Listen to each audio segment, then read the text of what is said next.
नमस्कार। जीएसपीटी क्लासेस में आपका स्वागत है। राजस्थान की कला एवं संस्कृति और राजस्थान कला एवं संस्कृति के अंतर्गत आज हम बात कर रहे हैं राजस्थान प्रमुख लाग, जो प्रमुख लाग बाग या जो प्रमुख कर लिए जाते थे राजपूताने में। रजवाड़ा जो राजस्थान है उसमें यहाँ की जनता से, यहाँ के जो राजा महाराजा जो शासक वर्ग होता था, उस शासक वर्ग के द्वारा विभिन्न प्रकार की लाग बाग ली जाती थी, विभिन्न प्रकार के कर लिए जाते थे। तो प्रमुख रूप से जो कर है वो कौन कौन से कर लिए जाते थे, कौन कौन से लाग बाग उनसे ली जाती थी, उनके बारे में हम चर्चा करते हैं कि यहाँ के जो किसान थे उन किसानों से किस प्रकार के कर वसूल किए जाते थे, कौन कौन से कर वसूल किए जाते थे, उनकी बात करें तो देखिए हम बात करते हैं किसानों से लिए जाने वाले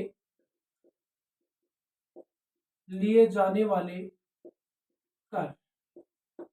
जो किसानों से जो कर लिए जाते थे, किसानों से जो लाग बाग ली जाती थी, उनके बारे में हम चर्चा करते हैं किस किस प्रकार से ये लिए जाते थे। और इनमें बात करें तो देखिए सबसे पहले बात करें तो जो कर लिया जाता था उसका नाम है माल्या मिलनो। जो सबसे पहले जो कर लिया जाता था, जो कर लिए जाते थे उनमें सबसे पहले अगर हम बात करें तो ये कर है माल्या मिलनो। और ये माल्या मिलनो जो कर है ये किस प्रकार से लिया जाता था, तो देखिए ये जो कर है ये किसानों से लिया जाता था। किससे लिया जाता था? किसानों से लिया जाता था। और ये किसानों से ये कर कौन लेता था? तो ये कर लेता था जागीरदार। किसानों से ये कर कौन लेता था? किसानों से ये कर है ये जागीरदार वसूल किया करता था। और इसके साथ साथ ये किससे लिया जाता था? तो व्यापारियों से। किससे लिया जाता था? तो व्यापारियों से। यानी हम कह सकते हैं कि जागीरदार द्वारा किसानों एवं व्यापारियों से लिया जाने वाला जो कर जो किस रूप में लिया जाता था? ये भेंट स्वरूप लिया जाता था। भेंट स्वरूप लिया जाता था। यानी किसानों एवं व्यापारियों से जागीरदार द्वारा भेंट स्वरूप लिया जाने वाला कर कौन सा कर कहलाता था? तो ये कर माल्या मिलनो कर कहलाता था। कौन सा कर कहलाता था? माल्या मिलनो कर कहलाता था। उसके बाद में बात करें तो दूसरा है, जो दूसरा कर है वो दूसरा कर है माहेरा या मायरा लाग बाग या कर। माहेरा लाग या मायरा लाग, माहेरा लाग या मायरा लाग है। यह भी एक प्रकार का कर जो किसानों से लिया जाता था। और ये किसान की जो किसान था उस किसान के बेटे या बेटी की शादी, बेटे या बेटी की शादी पर, बेटे या बेटी की शादी पर जो किसान होता था उसका जो ससुराल पक्ष होता था, यानी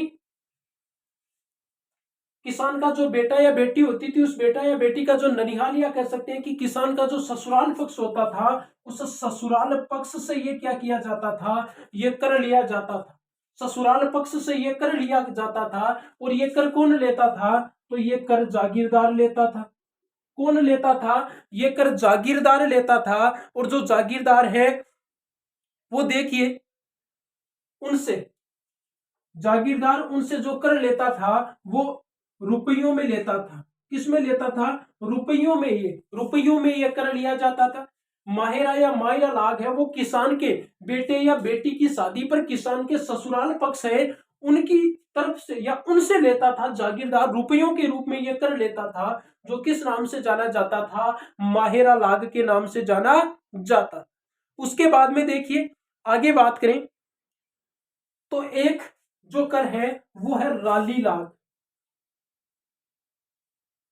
राली लाग। आगे बात करें कौन सा कर लिया जाता था किसानों से? तो कर लिया जाता था राली लाग। राली लाग लिया जाता था। और ये भी कर कौन लेता था? तो ये कर भी किसके द्वारा लिया जाता था? ये कर भी जागीरदार के द्वारा ही लिया जाता था। जागीरदार लेता था।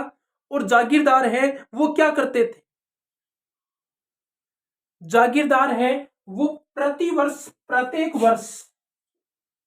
वर्ष जो किसान होता था, प्रत्येक वर्ष किसान से क्या करता था? एक राली बनवाया करता था, किसान से एक राली बनवाया करता था। और वो राली बनाकर किसानों को किसको देनी होती थी? जागीरदार को देनी होती थी।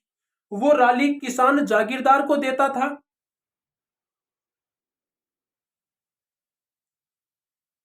जो प्रतिवर्ष इस जागीरदार के जो कर्मचारी होते थे वो कर्मचारी काम में लिया करते थे। यानी राली या गद्दा, राली जो एक प्रकार की चटाई की तरह होती है, चटाई की तरह होती है, वो राली या गद्दा है, कपड़े का गद्दा बनाकर किसान है वो किसको देते थे? तो वो जागीरदार को देते थे। प्रतिवर्ष किसान को ये देनी पड़ती थी और जागीरदार के जो कर्मचारी हैं वो कर्मचारी इसे काम में लिया करते थे। तो ये थी राली लाग। उसके बाद में बात करें तो उनसे जो लिया जाता था वो लिया जाता था अंगलाग। किसानों से जो कर लिया जाता था वो कौन सा कर लिया जाता था? और तो ये लिया जाता था अंगलाग।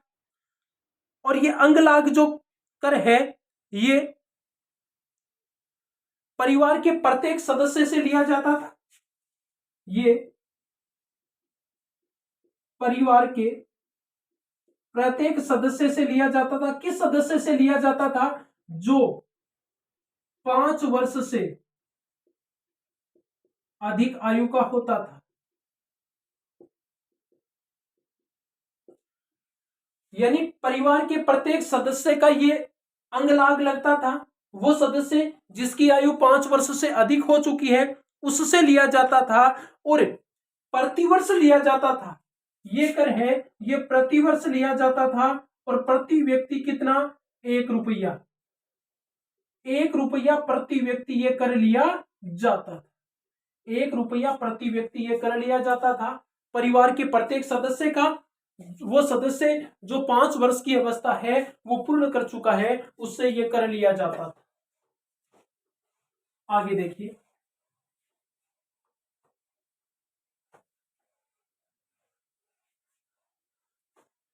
आगे बात करें तो उड़ी लाग।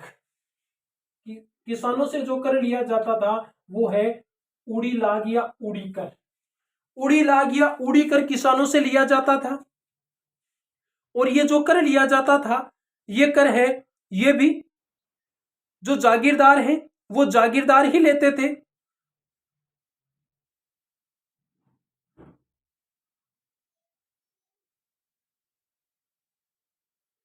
और ये काश्तकारों से या किसानों से लिया जाता था और किसानों से ये जो कर लिया जाता था ये 1 मण, उनका 1 मण जो अनाज होता था उस 1 मण अनाज पर 10 सेर, यानी हम कह सकते हैं कि ये 1 मण अनाज पर 10 किलो, 1 मण अनाज है उस 1 मण अनाज पर ये 10 किलो है, ये अनाज लिया करते थे।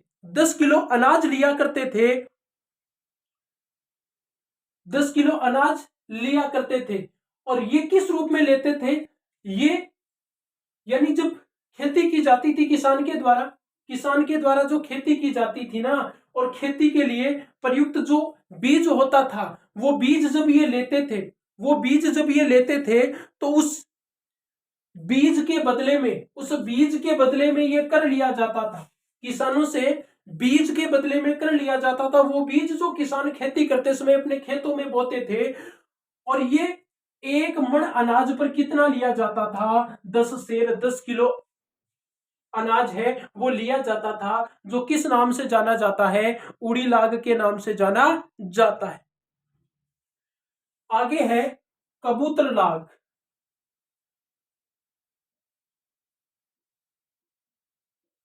आगे जो कर है या लाग है वो है कबूतर लाग, या फिर कह सकते हैं कि कबूतरों का धान। क्या कह सकते हैं? कबूतरों का धान। ये अन्य किस नाम से जाना जाता है? तो कबूतरों का धान नाम से जाना जाता है। यानी जागीरदार है वो जागीरदार किसानों से क्या करता था, कबूतरों को डालने के लिए 5 से 10 किलो अनाज लेता था, 5 से 10 किलो धान लेता था। प्रत्येक किसान से 5 से 10 किलो धान लिया जाता था। जागीरदार लेता था किसके लिए, कबूतरों को डालने के लिए लेता था, जिसे कबूतरों का धान या कबूतर लाग के नाम से जाना जाता है।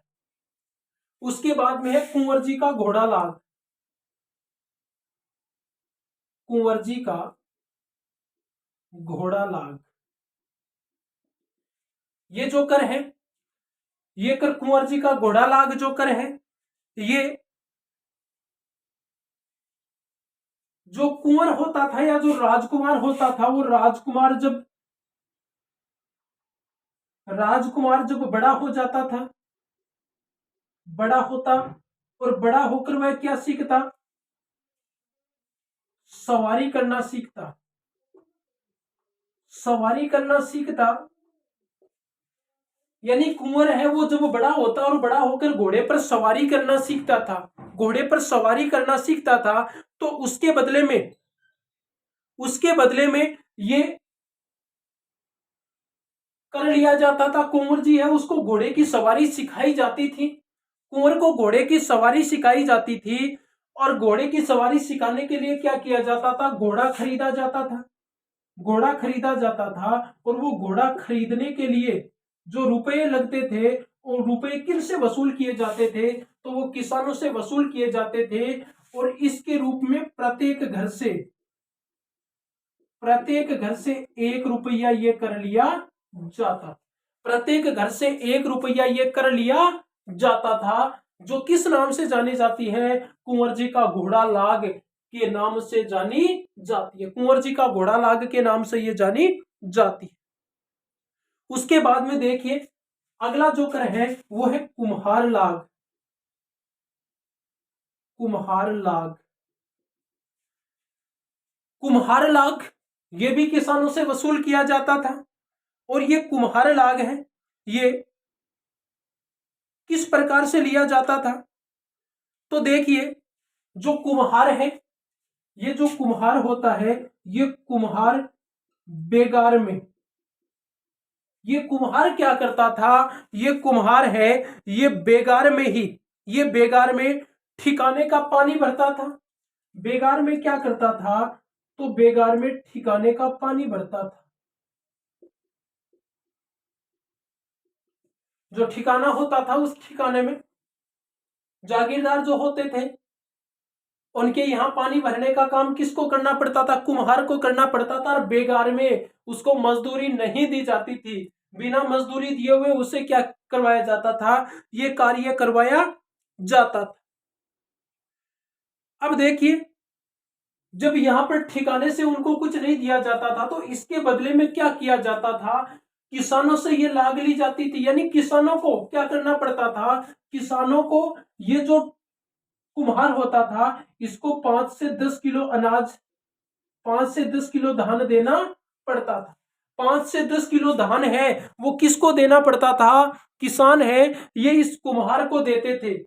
किसके बदले में देते थे, ठिकाने पर पानी भरने के एवज में इसको दिया जाता था। और ये लाग किस नाम से जानी जाती है, तो ये लाग कुम्हार लाग के नाम से जानी जाती है।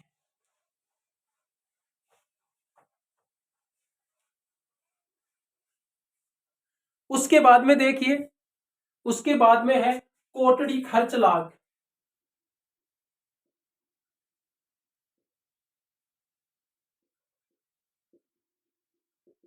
उसके बाद में बात करें तो कोटड़ी खर्च लाग, ये कोटड़ी खर्च लाग क्या है, तो देखिए ठिकाने की जो कोठड़ी हुआ करती थी, उस कोठड़ी के खर्च के लिए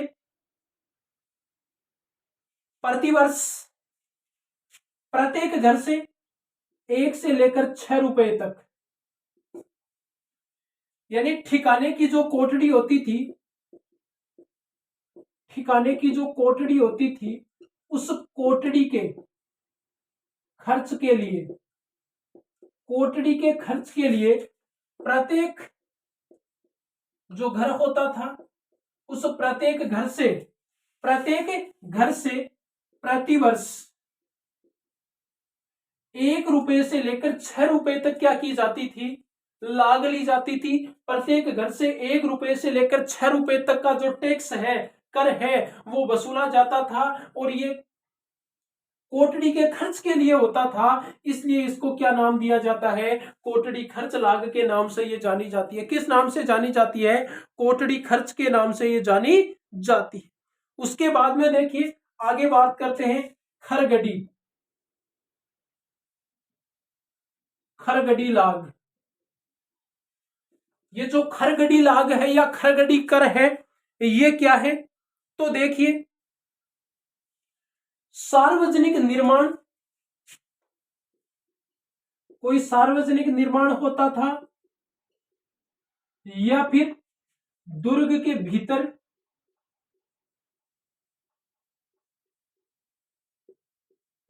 दुर्ग के अंदर यदि कोई निर्माण कार्य हो, निर्माण हो, तो बेगार में क्या किया जाता था, तो उसके लिए बेगार में जो गांव होते थे उन गांवों से, बेगार में गांवों से गधों को मंगवाया जाता था, गधों को मंगवाया जाता था। यानी जिन लोगों के पास में जो गधों के मालिक थे, उन गधों के मालिकों से उनको बुलाया जाता, गधों के साथ में उनसे उनके गधे मंगवाए जाते और उनके बदले में उन्हें कुछ भी पारिश्रमिक नहीं दिया जाता था। किन कार्यों के लिए, या तो सार्वजनिक निर्माण के कार्य हो या फिर दुर्ग के भीतर कोई कार्य चल रहा हो, तो इसके लिए ये मंगवाए जाते थे। और फिर देखिए इन गधों के लिए जो कर लिया जाता था, यानी जो दुर्ग के भीतर या सार्वजनिक निर्माण के लिए जो गधे मंगवाए जाते थे बेगार में, तो इन गधों के लिए जो कर लिया जाता था, इन गधों के लिए जो कर लिया जाता था, वो गधों के लिए जाने वाला कर कौन सा कहलाता है, खरगडी कर कहलाता है या खरगडी लाग के नाम से जाना जाता है। उसके बाद में देखिए खर्च भोग। अगले कर की बात करें तो वो है खर्च भोग। और ये जो खर्च भोग कर है, ये जो भू राजस्व है, भू राजस्व है, भू राजस्व में जो व्यय होता था, भू राजस्व के लिए जो व्यय होता था, जो जमीनी बंदोबस्त जो था, जमीन बंदोबस्त जो था, उसके लिए जो व्यय होता था, उस व्यय की पूर्ति के लिए, उस व्यय की पूर्ति के लिए क्या किया जाता था, कर लिया जाता था।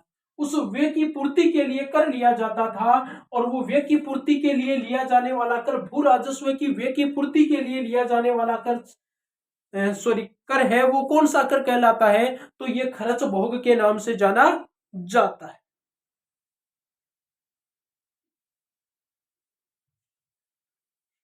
तो आज के लिए इतना ही। अन्य जो लाग बाग हैं, जो कर हैं, उनके बारे में चर्चा हम नेक्स्ट वीडियो में करेंगे। हमारे चैनल जेएसवीटी क्लासेज को आप सब्सक्राइब कीजिए और वीडियो को अधिक से अधिक लाइक और शेयर कीजिए। धन्यवाद।